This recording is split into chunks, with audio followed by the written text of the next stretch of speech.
we are. Well, I know someone that had this, their kid got a vaccine and then this happened to them. And so they use a made-up statistic to say, here's why no one should pay any attention to COVID or bother wearing a mask. And then use anecdote to say, here's why all vaccines are poison and we should be deathly scared of them. And so that's a huge problem. But I would like to know what the actual, like, people that actually have to make vaccines and test vaccines, and people like yourself that know a lot more about infectious disease and biology. And I've taken little bits of infectious disease courses, only enough. I wish everyone would. You're not going to learn enough. You're going to learn enough to be like, whoa, just think how much someone must know that spent 20 years, like, day in and day out learning this stuff.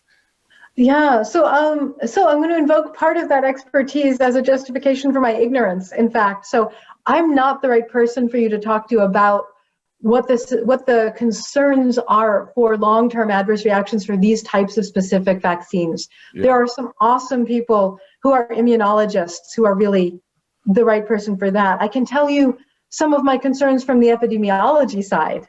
Yeah. From them. But my concerns are very much like akin to the ones that you mentioned for mask wearing, of like, how can we use them in ways that don't compromise their use by, people thinking like, oh, well, I've gotten a vaccine so I can ignore all of the rest of COVID risk.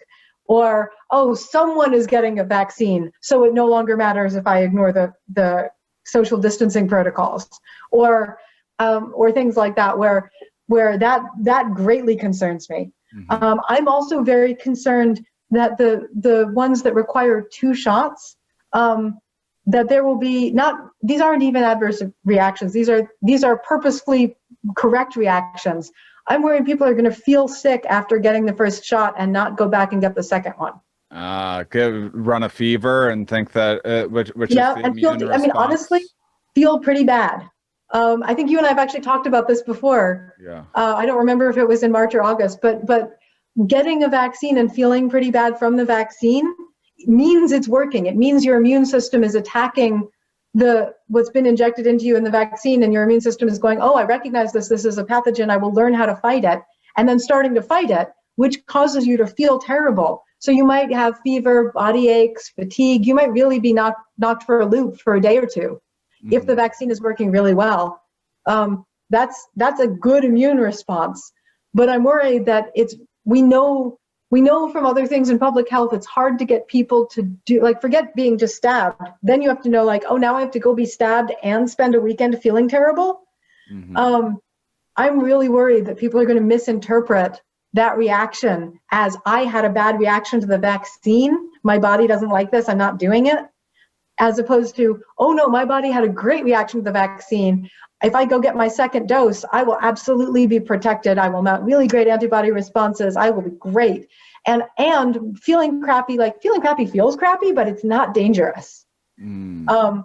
All of those reported side effects from the vaccine are exactly that. They are side effects. No, it did not require medical support to get people through them. It was like, are you somewhat unhappy for the day? Did you want to take maybe ibuprofen and feel a little bit better? Like, just go home and feel crappy for 2 days. It'll be fine. Right. But that really worries me for the ones that are the 2 shots. And then there is the fear of the unknown a little bit in me, because I'm human also. We've never tried an mRNA vaccine before. It seems amazing. The reason we were able to do it now is that we've been working on trying to get one for a while. So in part of me, there's the scientist that's celebrating of like, oh my God, we have working mRNA vaccines. That's amazing. And then part of me is the human going like, oh, this is the first time we have working mRNA vaccines. I wonder how those are going to play out.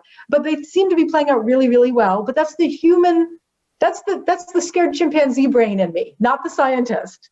Yeah. And I can overcome that by rational thought. And if someone offers me an mRNA vaccine, I will take it. There are also the modified protein the adenovirus-based vaccines. Epidemiologically, I'm a little I have the following concern. This is not a don't take it. Still, like everyone should be taking the vaccines. But the adenovirus-based vaccines are basically an amalgamation of the coronavirus proteins with adenovirus, which is a circulating virus in the world. There are adenoviruses that we encounter. It's rare. It's way less likely than coronaviruses. Not COVID, not SARS-CoV-2, that is the virus that causes COVID-19. But all of us have had a coronavirus before in our lives. They cause colds. They cause non-symptomatic infections where we just pass them on for a while. Adenoviruses are rarer. People do get them, but it's rare. But there's a non-trivial possibility, and this is where having an immunologist would be way more valuable than just like, Nina knows this could happen. Talking about this vaccine with an immunologist would be really good to know these details. But there's a non-trivial probability, and when I say non-trivial, I don't mean big.